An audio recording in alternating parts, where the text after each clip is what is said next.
All right. Dr. How are you Gilson, doing, what's up? Dr. Shaw? I'm doing very well. How are you? Doing awesome. Awesome, awesome. Doing Thank great. you for coming in here. Of Just course. Thank you.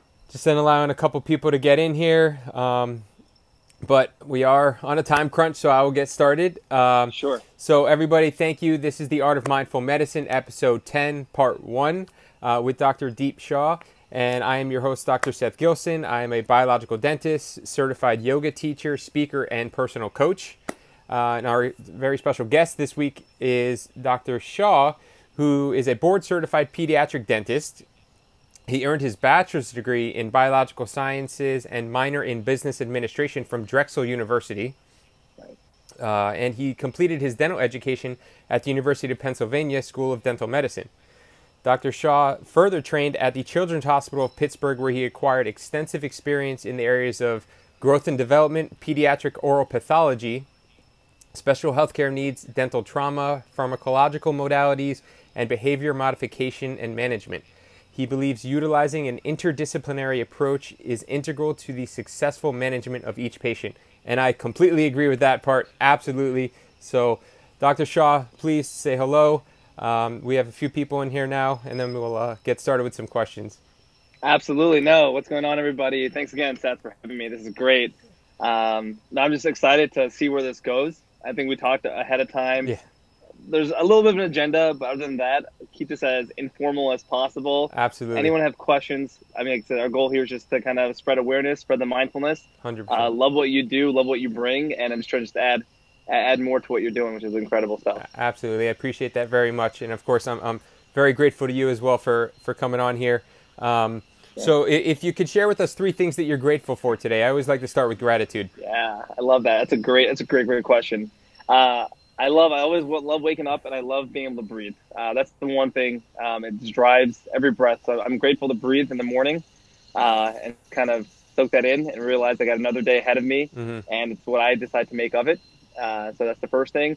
Second thing I'm grateful for is just being healthy and having a healthy family, especially during times like this. Absolutely. Been lucky and blessed that all my loved ones are doing okay, and everyone's staying nice and healthy and safe. Third thing I'm grateful for. That's a great question. There's just so much. Which is beautiful. But today which is beautiful, right? It's great. It is. I gotta say, I think I'm grateful for being close to. So I'm at my parents' place today.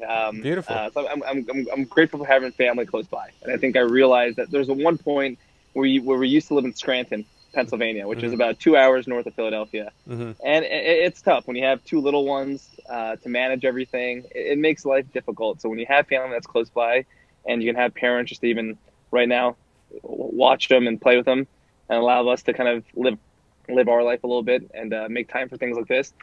Very grateful for that as well. So Absolutely. those are my 3. Yeah, no, that's beautiful. And I totally agree. I mean, definitely having family and friends and loved ones close by, and having that community, whether it's just friends or just family or a mixture of both, I think that's really important for our overall well-being. So that's Absolutely. beautiful.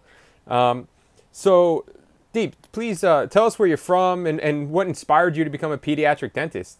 Yeah, absolutely. So I am from Philadelphia, Mm-hmm. Pennsylvania, and I guess what inspired me to become, I guess to go to healthcare. I'll start there first. I didn't know I was going to be pediatrics until it was like dental school, which is Mm-hmm. when I realized I want to go into pediatric dentistry.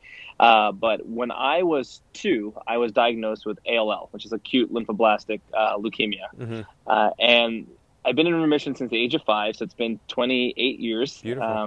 which has been great. I'm super blessed. Absolutely. Like I said, a lot to be blessed for and a lot to be thankful for in life, and that's definitely one of them. So thank you. And I think growing up, I would still go back to see my oncologist just for follow-up visits, just to make sure everything was, developing normally. Mm-hmm.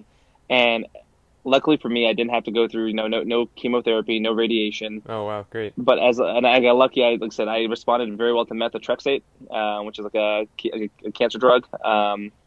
Had got very moon-faced from that. So it's one of those things I've been battling growing up is kind of just like weight issues and chubbiness. Mm-hmm. And it said my parents always had a soft spot for me. So anytime I wanted something, I'd get it and become back, when you can get away with things. Yeah. But as I got older and I started going back and into my teens, going back to the hospital and meeting up with my oncologist, I noticed there were a lot of kids hooked up to IV poles, Mm-hmm. no hair, you get the happiest kids. I mean, this place was their safe haven. And that's when it kind of slowly started engraved in me that, hey, like, I'm actually okay. And these kids have it far worse, but they're happier than I am. And that's when I realized that, hey, I want to do something pediatric related, or at least like, be in the healthcare sector and give back. Now, dentistry came to me. At that point, I was thinking medicine. And then dentistry came to me when I started shadowing. And I realized as I got older, hey, I like using my hands. I like instant gratification and like having people walk in and then walk out with a healthy smile. And I like that. I still love delayed gratification, but I thought like, the instant gratification of getting someone out of pain, of course, which is very meaningful. And so that kind of resonated with me. And I was like, okay, so dentistry made sense.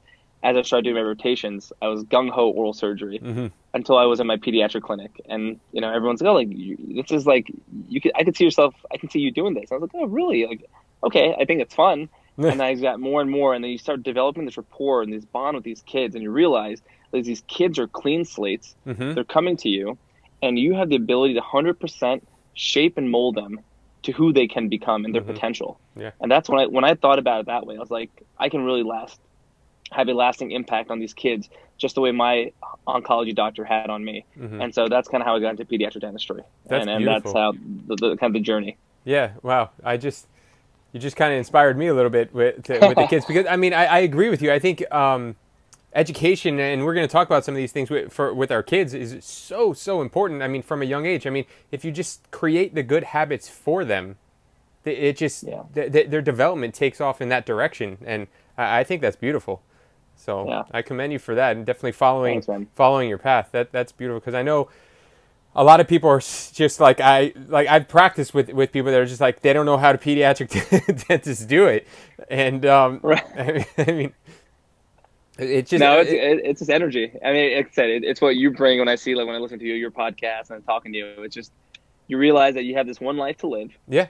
You have we all have a purpose, and it's about finding that purpose and finding that why. And when I found my why and my purpose and what kind of drove me, I love work. I can't tell you that there's a day that I don't, I'm saying, God, this stinks. Like, yeah, you have hard days, but so do the rest everybody, of the world's population. I mean, everyone has a hard day. Without the hard days, we can't fully appreciate the great days. So it's right, and you can't grow, and that's exactly what comes down to when you started this off with like, what are 3 things you're grateful for? It all comes down to gratitude, and if you can put that into perspective, man, you're living right. Trying to live life to your full potential in the right way. Absolutely, that's what I'm all about. Just trying to inspire others and myself on a daily basis to be at our greatest. I mean, that was the point of me starting this. That's the point of me creating Mindful Doctor. I mean, to inspire personal growth and mindfulness in medicine, but also in people's lives, because obviously I feel that medicine is the #1 place mindfulness should be practiced. But I mean, really, it's like, if we practice mindfulness outside of work in our personal lives, there's no way we can't in our work lives. So absolutely. So if you could have one superpower, Dr. Shah, what would it be? Oh, man. If I could have one superpower, I think it'd be to speak every single language on the face of this planet. So I think I could just communicate and understand everybody. That's a really cool one, actually. Probably, yeah, I thought, you think about flying. I thought about flying. Flying would be cool. I'm not saying no. I totally be down to fly. But I think like on a deeper level, to like really connect, and like I said, we're human beings, right? We're humane beings, and so we're all about connecting with one another. And so I think if I could have that broad impact where I could understand someone speaking a foreign language and be able to connect and speak that back and understand them, I think it can really make change, and I think that'd be a really cool thing to do. Well, I think communication and language is one of the highest levels of our human development. So I mean, I think that's actually that's so weird. I've never thought about that one. To be able to speak every language on the planet, I mean, would be just an amazing superpower. So I think that's a beautiful one. Absolutely. Yeah. So going back to pediatric dentistry, what do you feel is the most pressing issue parents should be aware of in pediatric dentistry today? Yeah, it's a combination of a lot of things. It's a great question because the connection got sorry. busted. I think it's a great question. There's so much. I think the biggest thing is Flush, there we go. Better now? Yeah. Cool. I'd say diet is the number one thing that I want people to understand. It's so much of how we've evolved. And if you look at ancestors hundreds and hundreds of years ago, the facial profile of people growing was more like brachiocephalic or bradiocephalic, or widening of the face. And now we're getting to this more dolichocephalic profile. Ever since the Industrial Revolution, we're eating softer diets. We've got a very process-driven industry. So I think there's a lot more sugar, a lot more artificial stuff in diet today than there was, let's say, 50 years ago. And that's really shaped and the kind of, the landscape of not only just, teeth, but also overall health. The other big thing is, I think, sleep and quality of sleep. And so as we're growing longer, we don't have enough airway. And a lot of kids are facing issues like sleep apnea. ADHD is a term that you hear commonly thrown around. And although I do believe that there are some times where there is a medical intervention that is needed, with Ritalin and Adderall and some of these meds, a lot of the times you'll be surprised that these can be corrected. These issues can be corrected, which is good sleep hygiene. And which is being a little bit proactive and trying to negate the medicine and only using that as an absolute indication if need be in certain circumstances. But a lot of these circumstances with sleep and sleep that revolves around children and getting a good night's sleep, sleep hygiene. I love technology. It has its place. It allows us to do what we're doing right now. But to use this at night, like 10 minutes before bed, does not promote good sleep hygiene, especially in kids. Yeah, absolutely. And so it's things of those nature. I think those two things, diet and sleep, I think are the two biggest things that I would say. Yeah, circadian rhythm is, there's tons and tons of research out there showing how important our circadian rhythm is. And then just like you said, how the phones and all the different types of technologies, TV and just excess of light after a certain point of the day messes with our hormone balance. And like I was saying, our circadian rhythm. And then 100% with the nutrition. Just if you or anybody else looks back at the last two episodes, I had Tom Newmark on here who was talking about regenerative agriculture and how the foods that we grow today are not nearly as nutrient dense as they were. They're about as half as nutrient dense as foods were 50 years ago. So that's an extremely important factor. If we're not getting the full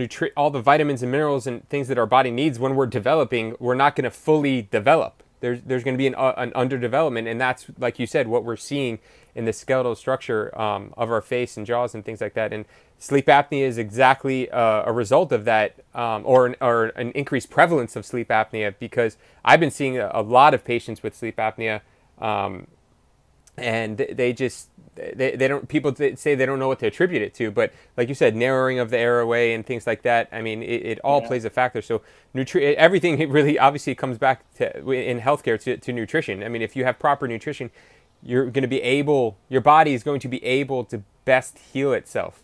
So we have to be able to support ourselves while having these other modalities of technology and things like that to help us, because of course, technology, there are great benefits to new medicines and technologies and things like that. So 100%, man, 100%. No, totally it's good. agree. It's good to see, like, that's one thing I was saying. It's really good to see, like, breast make a wave again. And the culture that we live in here in the American society is all about it's a rat race.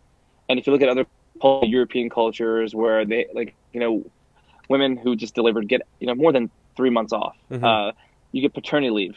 And I think that's really important. Just not, this would go in a whole new tangent, but just not only just to the well-being of the parents more involved at an early age, but just to get, and if you're a mother who's able to breastfeed, just how that impacts, growth implications that have is huge. Now, I understand there's certain circumstances that will not allow for that.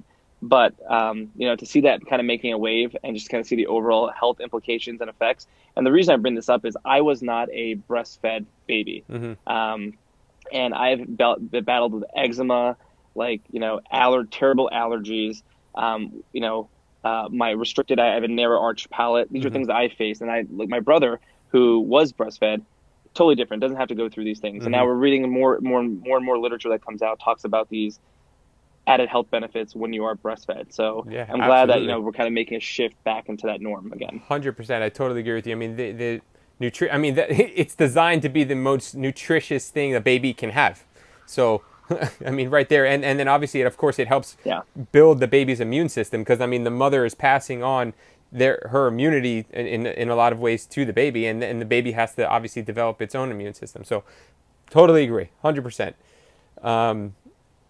Now, if you could go back in time Absolutely. and give advice to your 20-year-old self, what would that be? Yeah, it's a great question. I'm just trying to get to a better location because I think there's some lagging in our There connectivity. was a But little lag, yeah. a little bit, right? Yeah, I'm trying to see if I can get into a better location. Um, if I give advice to my 20-year-old self and go back, I think what I would say is really get on top of reading more. It has to go with the whole social media aspect in terms of it's okay to be different. Don't worry about trying to be popular. Don't worry about trying to fit in.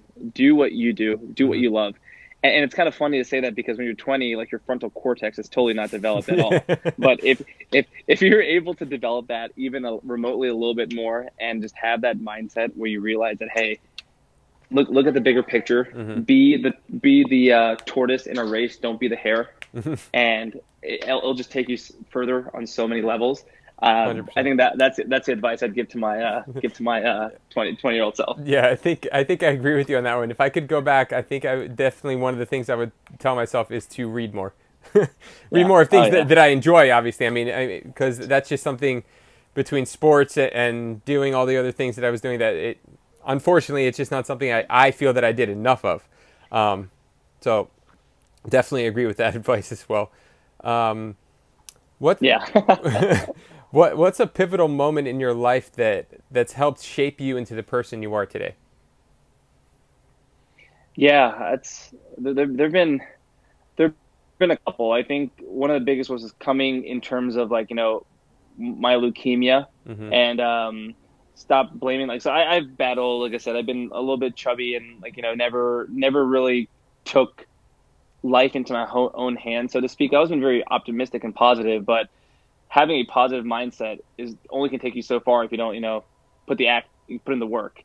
And I think when I started like just realizing that and putting in the work and realizing how fortunate I am, how blessed I am, the biggest turning point for me, I think, is when our first little guy. He was 3.5 right now, and when he came into my life, I was 30. So 3 years ago, when I was 30. That's when I realized that I have to lead by example. And if I want this new being in the world to have a great life and live life to his potential, he needs to be able to see me live my life to my full potential. Yeah. And that's when I really started getting into working out, into diet. I've always been vegetarian growing up just because of religious reasons, even though after a certain point I became more spiritual than religious, but I just kept staying a vegetarian. But then that kind of went into like, okay, being a vegan. And then from there, it was like, okay, now I'm going to go plant-based and with what it offers. And just kind of, like I said, I've seen tremendous changes in myself on that front. From a physical aspect, from obviously eating clean and working out. Then you have the emotional aspect of it too. And we're starting to realize that, hey, as a guy, my purpose here, I have 2 boys. My purpose here is to redefine manhood for them. And manhood isn't the macho man, like bronze, no brain, like, pumping fit, like pumping iron and like, hey, you can't cry. No, tough guys don't cry. No, I think tough guys cry. Tough guys talk about their emotions. Tough guys peel back the layers of the onion that have shaped them into who they are today. And that's what I'm trying to, I'm trying to help to redefine manhood for them. And in the process, I've redefined it for me, and all these stereotypes that you hear growing up. You realize that this is part of the culture that is absolutely flawed. And one of the biggest emotions that is a balanced emotion is sadness and crying. And think about the reasons you cry. It can be because you're happy, because you're sad, because you're frustrated. It's the one emotion though that grounds you and lets you reset. And I feel like a lot of guys are mentally unstable, like they're not stable because they don't cry or they try to keep everything in. And I try to tell my boys, like, hey, if you're upset, cry. It's totally cool. You need an outlet. You need to let that frustration, that anger, that sorrow, that happiness come out, and then you can be grounded again. Absolutely, I think. And then we went physical.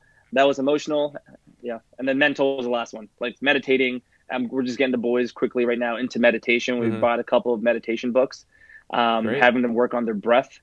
And it was really cool. I'm sure you're familiar with Jay Shetty. Mm-hmm. And he was talking about, it's really neat how some of these monks, kids who are born in like a Buddhist family or in these areas like Tibet, when they go to school, they're not taught their ABCs first. Mm-hmm. They're taught how to breathe.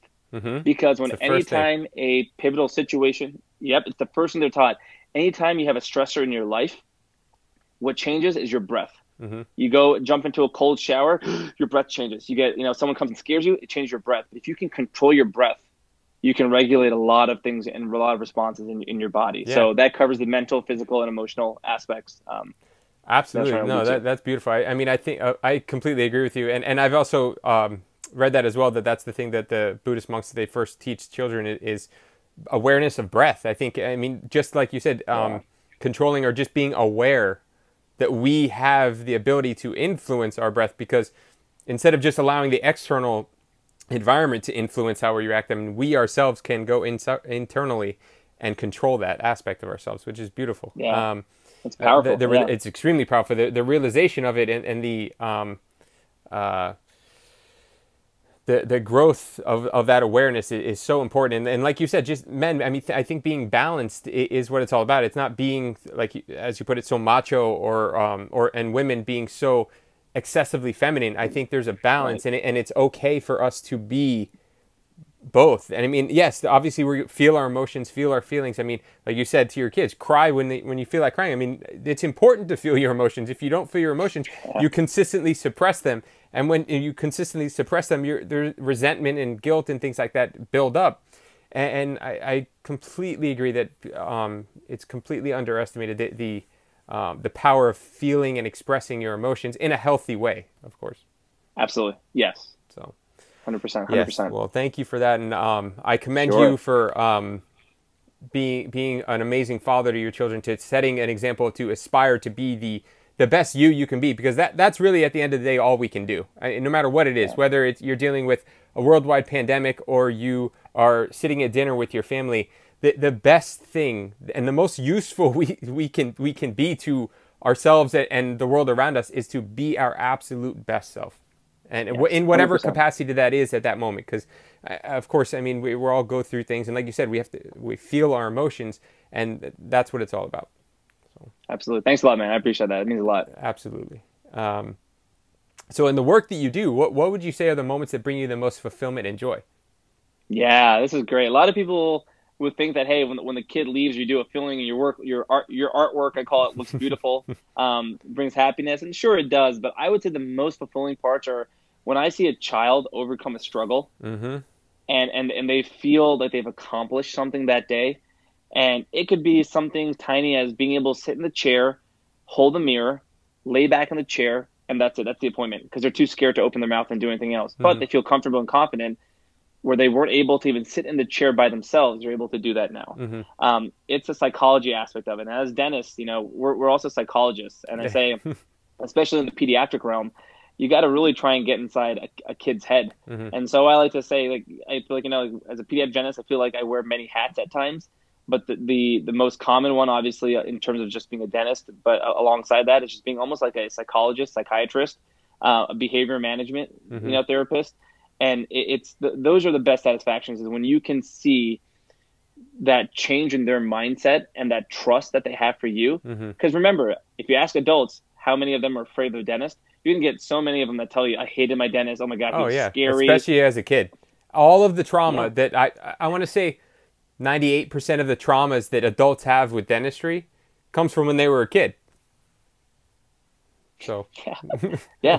And it's funny, outside of being scared of death, the second most common thing is being afraid of the dentist. And so how crazy is that? And so and my goal here is my goal is, like, why I'm called a superhero dentist, is I want to empower kids to be their own superhero in their own form. And that doesn't mean you have muscles and like you wear a cape. It's just you find your own superhero strength within you, the courage, the resiliency, just to battle everyday stressors. And that stressor might seem very mundane to me, because I see kids all the time, but to them, getting into that chair and in an unknown environment is huge. And if we can even facilitate a small change like that, Well, guess what? Now you shifted their mindset. You've built some trust and some rapport, and it's baby steps. And I always say, life, you want to be the tortoise in life. You don't want to be the hare, because you try to be the hare. You're skipping steps. It gets ugly. You don't get a chance to really fully appreciate what the growth that the work you've put in, the growth that you've accomplished. And so I want these kids to be the tortoises. Take things nice and slow.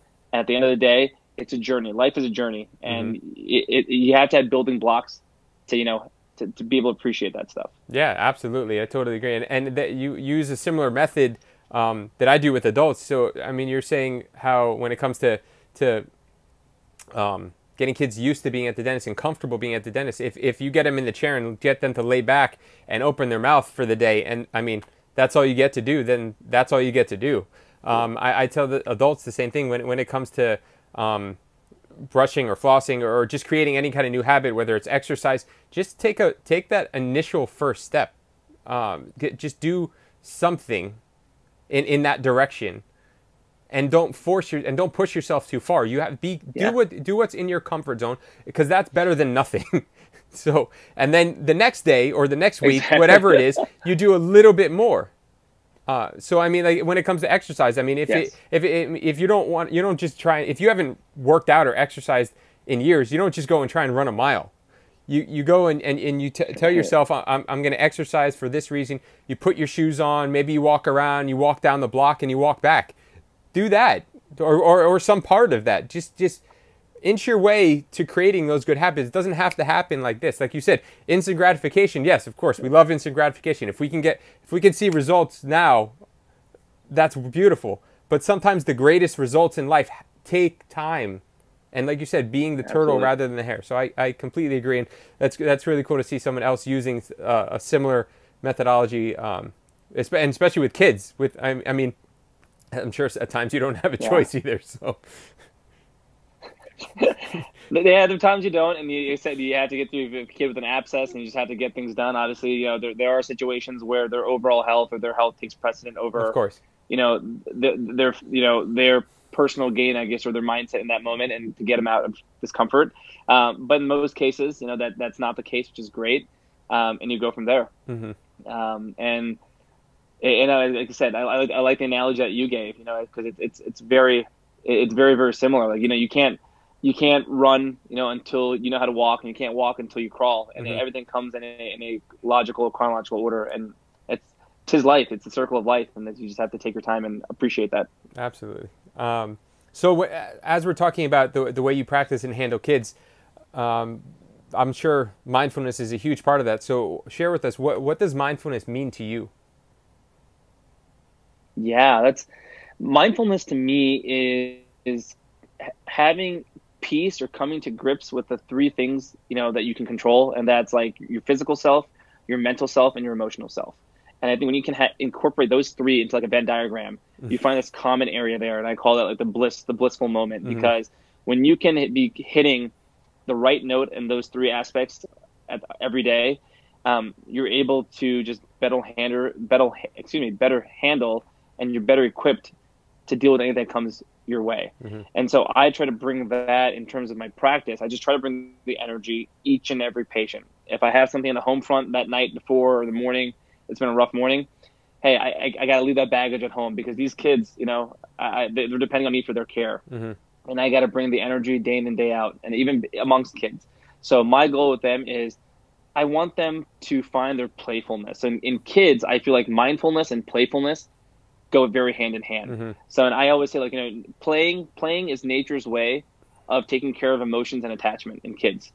And if you can find that play in a child, whether it's, me wearing a superhero mask or a Frozen mask, and getting them a little bit excited about their visit, and talking to them and asking them what they did this weekend, I'm building that play. And for me, is when I get that play component from them, I know they're comfortable. And when they're comfortable, I know they'll listen. And when they listen, it's a win-win-win, because the parent wins as well. A win for the child, a win for me, and a win for the parent. And that's what I'm aiming to do with each and every patient. And so that's where I try to bring the mindfulness in. Stay happy, stay positive. Sure, you get kids who don't talk, but then I encourage them, hey, like, if they don't want to talk, that's fine. You're a kid. You have your own mind. There's some days you just don't want to talk, and I might be a stranger to you. Totally cool. But whatever I can do to help assist you and get you through the day, That's my goal. And I think it's worked very nicely, and it's different. It takes a lot more time. And I think that's one reason why I stopped working in a heavy Medicaid office. I just didn't feel like it was the right vibe for me. And so I work at a more, fee for service or PPO office where I'm able to incorporate that extra time with my patients. And that's just the way I personally want to practice. I truly appreciate those doctors who work in a hustle bustle environment, because you certainly need those doctors, and they're very admirable who are able to do that. And I just realized I just come to the realization where with the way that I want to focus my practice and my approach, that this would make the most sense for me in terms of how I want to deliver optimal care. I absolutely agree with you. I mean, I haven't worked in any of the big corporate practices or anything like that, because I wanted to avoid things just like that. And taking, I think it's part of our responsibility to, like you said, take a little bit more time with people and really treat people like human beings, and like we would want to be treated if it was in the reverse. And just like what you do with kids is so important. Like you said, not just for the kid, but also for the parent too, because really at the same time, I'm sure you've been in the situation where you're also teaching the parent, because when you're talking to the kid about whether it's listening, communication, or being playful, like you said, being playful is so important. I mean, adults, I feel like most don't even know what playfulness is. And I think that, and it immediately brings us to the moment. I think that, like you said a great thing. I think playfulness and mindfulness go hand in hand, because when you're playing, you're completely present in that moment. You are so engulfed in that playfulness and that fun. I mean, there is nothing else going on in the world, especially if you're a kid. And I think adults really need to relearn and remember these things from kids, because that aspect they haven't figured out. Just like dogs, all they want to do is play.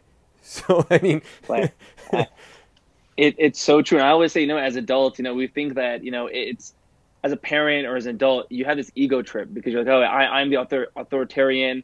I make the decisions, like, you're going to do this. And then sure, there's certain instances where, we may have to get your child numb to take the tooth out, and we're going to have to just get it done for your child's safety. But more often than not, you'll be surprised at how much a kid will reshape your own growth.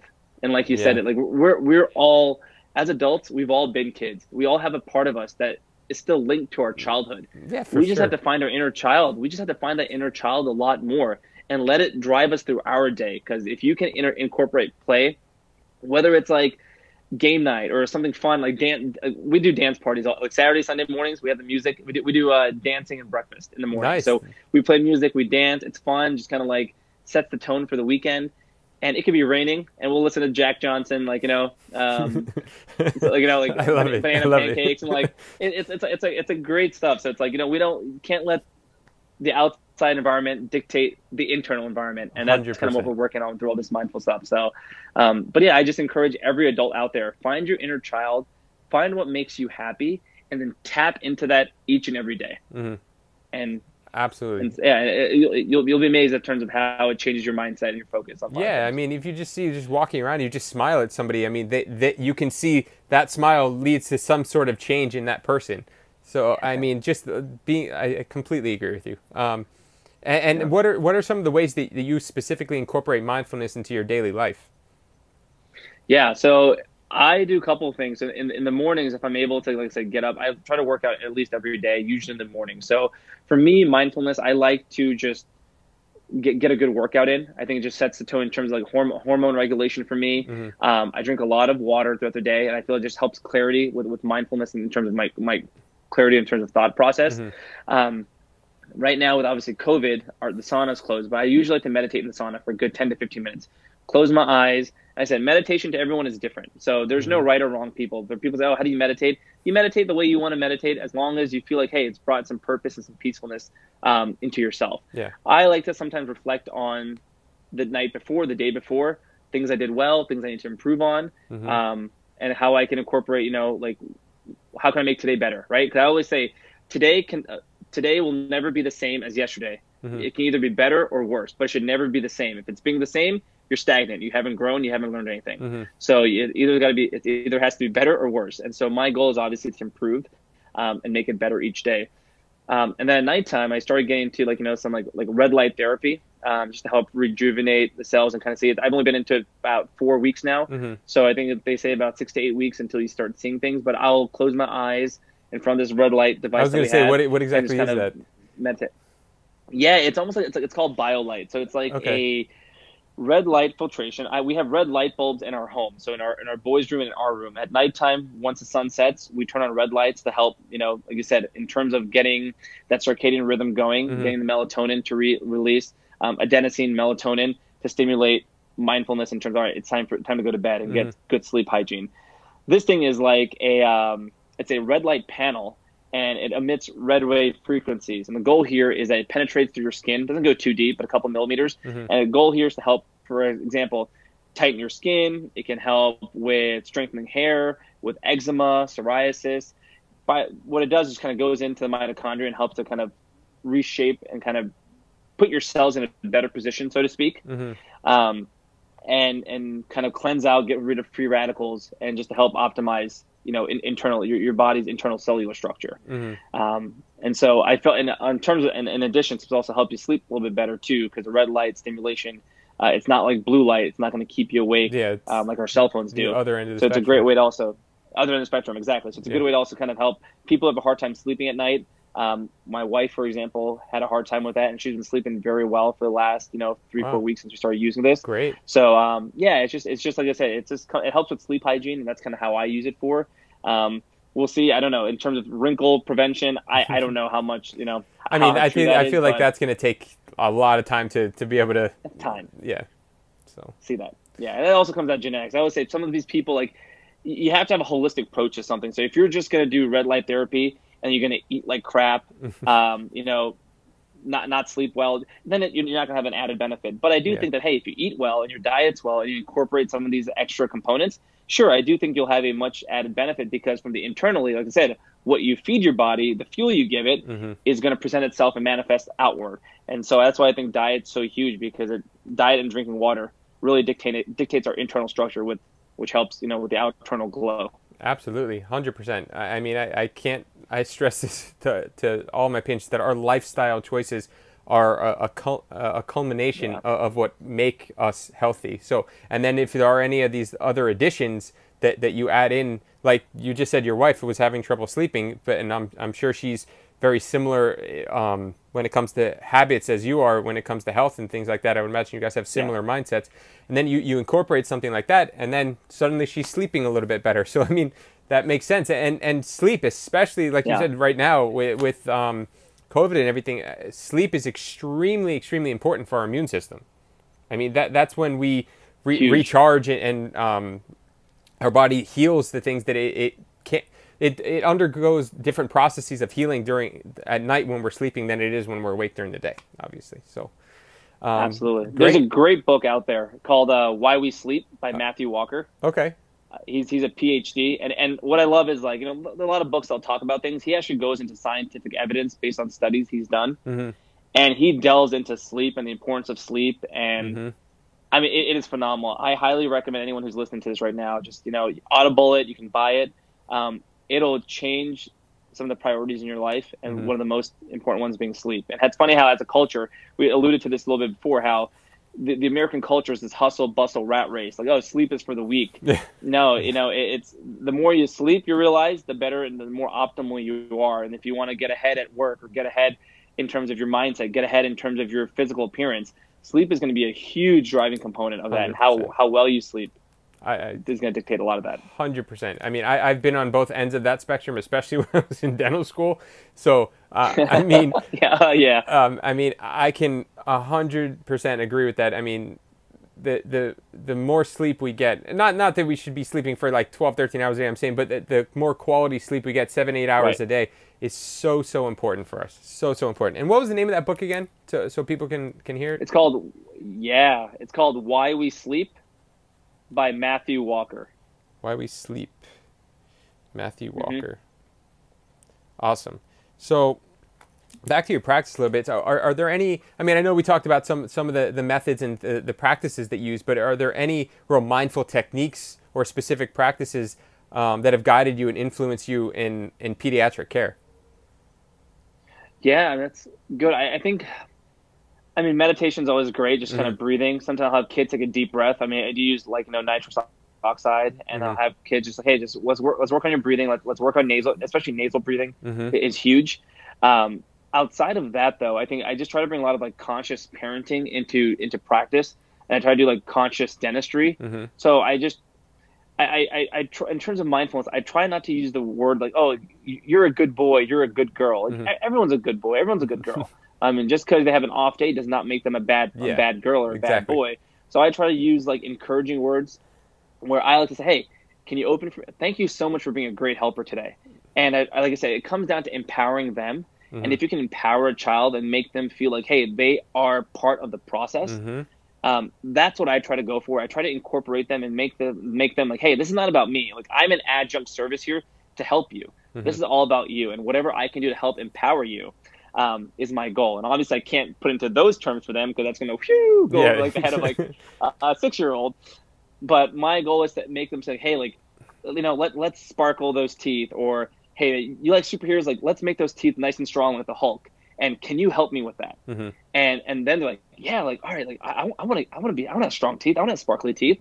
And then I just kind of play into, and like I said, I play into their emotions and I play into their mood, and that'll dictate if I go one way or go the other way. But it's fun, and that's why I love it, because you're always on your toes. You can't go in like, oh, I saw little Johnny last time. This is what we did. Little Johnny might put lemon in your lemonade today and put a whole new twist to the way you decide to practice today. So it keeps you on your toes for sure. Yeah, I mean, it keeps you present. I mean, I feel like any pediatric dentist has to practice mindfulness, whether they know it or not, because I mean, you, like you just said, you never know. I mean, the kid, you could have seen them yesterday. They're a whole new person today. So that's exactly true. And what are some of the greatest benefits you've experienced or witnessed from mindful practices? That's a really good question. I think overall mental clarity. I think just having patience. Sometimes, people say, oh, like, you're a pediatric dentist, like, you must be great at home with your kids. It's like, I appreciate that, but sometimes I feel like I'm terrible. My patience runs thin. And I give my wife a lot of credit. I think she handles certain situations a lot better than I do. And like, you think that, oh, I'm the one being the pediatric dentist, like, I should be able to manage this. No, she blows me out the water. And I can tell, especially on the days where I'm not on top of my game, where I lack the patience because I chose not to wake up early and get a workout in. I chose not to work on my breathing that day. I can see the dire effects of that. I lose my patience and I feel terrible. And I'm like, I need to practice what I preach. And there are days where like, we get grounded. And I would say I do it about 95% of the time. But you have those days where you don't practice what you preach. And my goal is to get to that point where I if you're going to talk the talk, you have to walk the walk consistently. And that's where like a growth of mine is, where I'm working on. But I noticed that, hey, when I am able to practice those mindful techniques, I feel like it's zen. Like, I can't, like, my guys could come into my ear, they could scream at me, and I'm like, I'm at peace. I'm like, hey, bud, like, oh, you're upset. Like, how can I help you? And rather than letting my emotions show, I'm able to I'm able to be proactive instead of reactive. And that's the biggest thing that's allowed me to do, especially on the home front, is be a lot more proactive instead of reactive. Yeah, I think that's great. Like what you were saying, where when you communicate with kids, I mean, communication is so, whether it's with a child or an adult, it doesn't matter. I mean, you have to be able to understand what their level of communication is if you want to communicate with them. So coming to that level is extremely important, especially energetically, but not allowing their energy to influence yours, just like you were saying, because they could be completely distraught for whatever reason. And if you allow that to affect you, it's just going to perpetuate itself, and it's going to make it that much worse. So, yes, it's so true. And I tell people, like, when your kid's 2, 3, 4, up until they're in their mid-20s, that frontal cortex is not developed. So when they're younger and they go into a tantrum, they're not going to hear anything you say is gone over their head. They can't process things. Yeah. And it's very hard, right? Like, you think like, guy, like, hey, stop it. Don't do that. They don't, when they're in a full blown tantrum, it's almost like they have blinders on and they can't see or hear anything. All they want in that moment is for your heartfelt presence and for you to hold them. Yeah. And I've come to realize that when my little guy throws a tantrum, all I have to do is pick him up, hold him, and you get a little hug back. And like I said, you let the tears work. I love crying. It's one of the best methods to get grounded. Let the waterworks flow. He gets grounded. and we talk about it afterwards. Oh, that's And it's gotta like, be hey, what awesome. can we do? What happened? Oh, and it's awesome because you realize, and they show their emotions differently, right? This is them communicating, getting comfortable with their environment. Mm-hmm. It's them testing you. Mm-hmm. But the funny thing is, you're the one being tested, Yeah, right? You think, exactly. oh, they're not behaving like that. No, they're testing you because Mm-hmm. you're the right? You're the quote unquote authoritarian figure here. You're the parent. You're the driving force. How are you going to react to this? Yeah. And that's what they're really trying to test you. And so, Yeah. I think when you look at it in that terms, and you always come back, and I keep that even when I tell him to do something, he doesn't do it. I take a deep breath. I'm like, all right, frontal cortex not developed. Frontal cortex not developed. You gotta just understand basic. And we've all been there, right? Yeah. Like we've all been kids. I don't remember when I was 2 or 3, but I'm sure there were times where I put up a tantrum. And hey, it's just as we get older, technology is great. You're able to have these understandings. You're able to understand how the mind works at a younger age compared to what my parents did. And I've had this conversation with my parents where they wish they could go back and do things differently. They didn't have technology. They didn't question the why, right? Yeah. They didn't get to the science and the dirty behind things and why things happen the way they do. And as a next generation, we have those resources available. Mm-hmm. So let's make use of them and let's better understand that so that we put our future generations into a better spot than we currently are. 100%. Totally agree. I think very well said. I couldn't agree with you more. Thanks. So what would you say is both the greatest difference as well as the greatest similarity between pediatric care and adult care? Yeah. Greatest similarity, I think, that's a really good question. Man, I'm like tapping back to like my dental school days when I last saw my adult patient. I think empathy is the biggest similarity. Mm-hmm. Whether it's a child, whether it's an adult, like, you need to be able to put yourself in their shoes. Mm-hmm. And circumstances, obviously, as an adult, your stressors are different than as a child, but they're still stressors. Exactly. So you have to be empathetic and understand what their fears are, what their unknowns are, although albeit very different. There is a big similarity there. In terms of difference, that could also be a difference, but another difference here, I think, is obviously from a medical standpoint, I would say airway. Mm-hmm. Kids are not mini adults. Their airway resistance is very different. I bring that up because I do a lot of sedation, and it's a part of my practice with medication therapy and medication management. So when I talk to my residents and teach, I try to make them understand that hey, the airway is one of the most sacred things that we have. Mm-hmm. And so how to manage it, how to protect it in a child is that sometimes, like I say, the difference between life and death. And so you cannot never overlook it.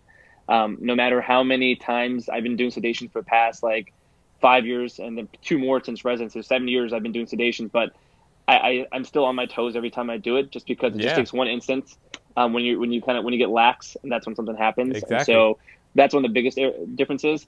But the other thing I think is just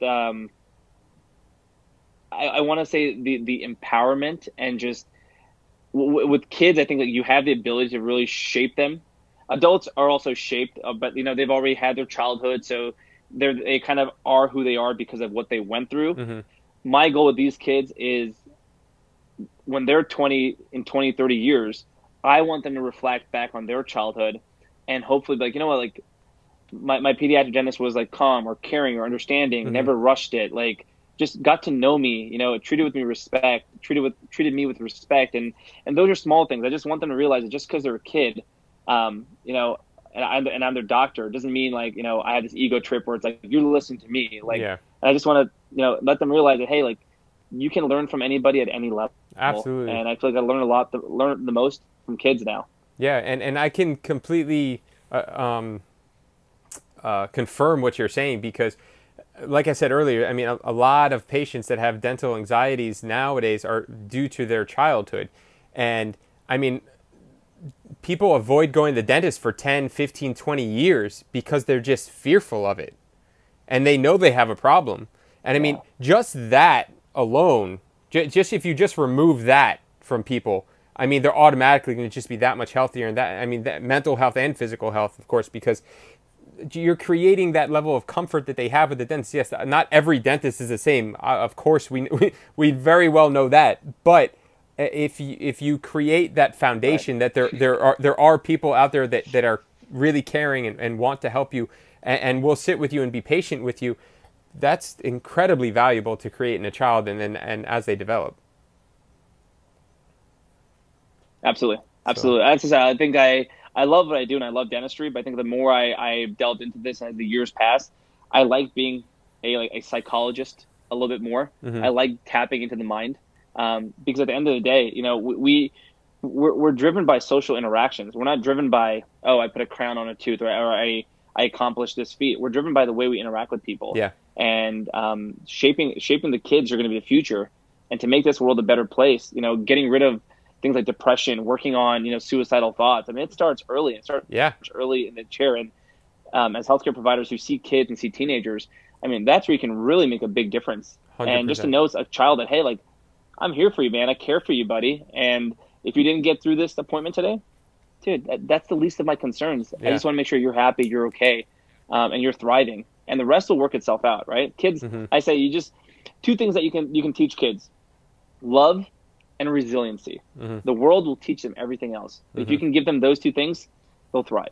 Yeah, brilliant. I completely agree. So as we start to wrap up, this will probably be our last question, but I think it's really important because again, anybody, if there are anybody listening, there are questions, please feel free to ask. We are going to have our next week episode as well. We're going to dive a lot more into pediatric care and some more specific ways of caring and educating kids. But what would you say that are the three most important factors when it comes to children's oral health today? If you're talking to a parent that you're seeing for the first time and they don't know much about oral health, the way they were raised, they weren't taught about brushing and flossing twice a day and these types of just basic things. What would you say are the three most important things that are impacting people today, kids today? Yeah, I would say, that's a great question. One, definitely, the first one's easy. It's diet. It drives everything that we do. Diet. That includes water consumption, you know, limiting juice, just knowing what you eat, carbs, sugar thing, you know, processed foods, the whole 9 yards. The first thing would be diet. Second thing I would mention is sleep hygiene, because of how important sleep plays a role. A good night's rest plays a role in terms of, you know, being a nasal breather versus mouth breathing, having nitric oxide release and what that does for the body. And just, like I said, the mouth is the gateway to the rest of your body.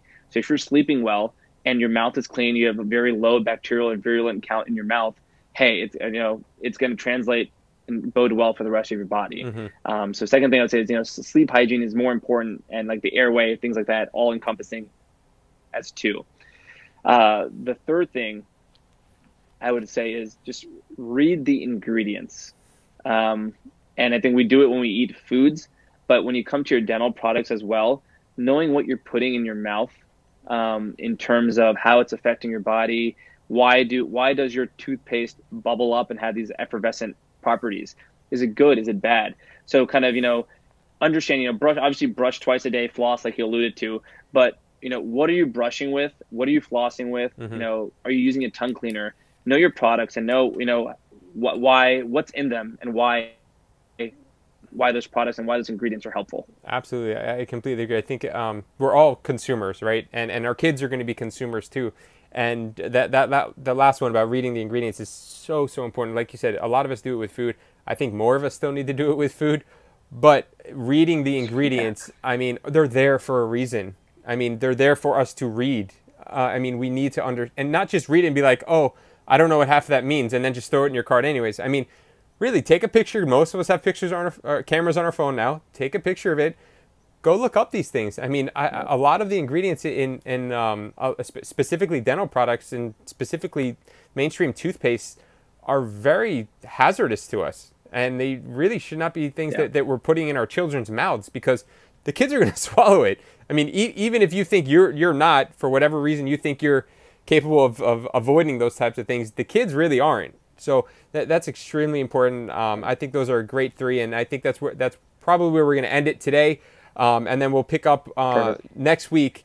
So again, thank you very much, Dr. Shah. Thank you, everybody, for watching.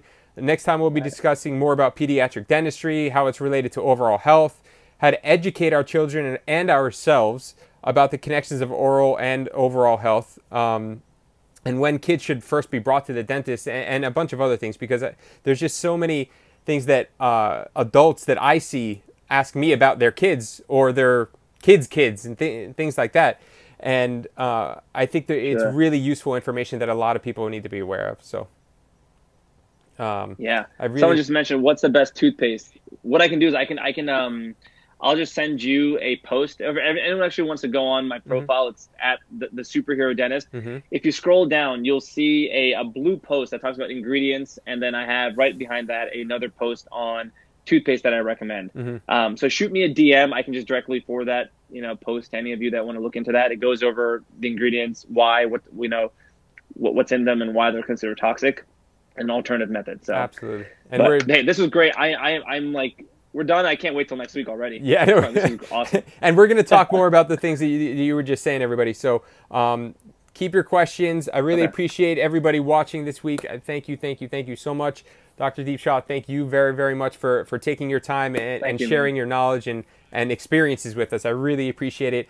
Everybody watching, if you, as always, please give me your comments, feedback, suggestions. You're always welcome. Check out all my episodes of previous as well as this show is going to be on YouTube, The Art of Mindful Medicine. You can also check out my website, www.mindful.doctor.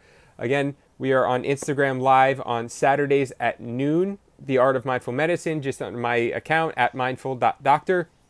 And as always, I end with a quote for this week from Margaret Mead. Children must be taught how to think, not what to think. So, again, thank you everybody for coming out. That is awesome. Yeah, me too. It's so incredibly true. So again, thank you, Dr. Shah. Thank you everybody for coming out here and watching. Really, really appreciate it. Have a fantastic rest of your Saturday.